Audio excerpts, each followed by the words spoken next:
Alright, hello everyone, and welcome back to Daily Update, my 1000 day challenge. These days 748, so let's get things started.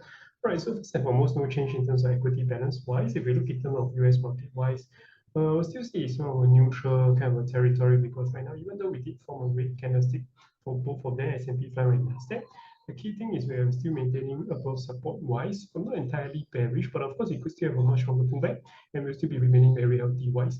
So for in terms of S&P 500, we could retrace to the 4.1K region itself and still remain relatively healthy. And if we look in terms of Nasdaq-wise, similarly, we do see potential retracement towards even this 13K region itself.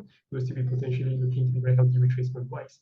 On the other hand, for say KREP-wise, we're looking a little bit more bearish because, like I mentioned, we're facing trouble to even touch the 20 exponential moving average, and we are forming somewhat like a descending triangle itself. So that's definitely not a good sign, especially if we do break after momentum will very much likely follow suit. And then if you look into ASHR wise, similarly, we are finding trouble to break above and maintain above 20 exponential moving average. So tentatively, I still lean towards bearish downside for the China equities in terms of short-term wise.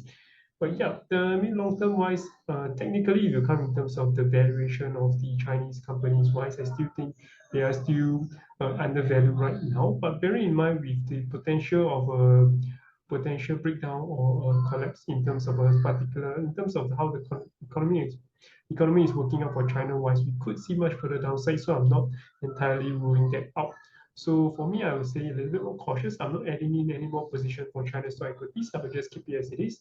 So if there is any further upside, great. Otherwise, I don't think I will be cutting loss simply because they are at a very valuation that I don't see the point of cutting loss as well. So let's see how things goes.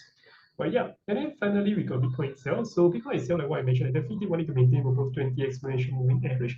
But unfortunately, we did break below, and volume wise, it's a little bit on the average side, slightly above average over the past 20 days. But you can see a momentum is not swinging towards the downside, which is a very good sign. So if we do have a very big break, and then today we can actually break above it and close above it, it will still be a very good and a potential false break kind of a setup. But let's see how things goes. Definitely, if you look in terms of shorter time frame wise here on the 4-hour chart, I still think a little bit more of a bearish in terms of short term wise because we're not gaining in terms of strength. But let's see how things goes. I still have my stop loss over here, not changing in terms of that.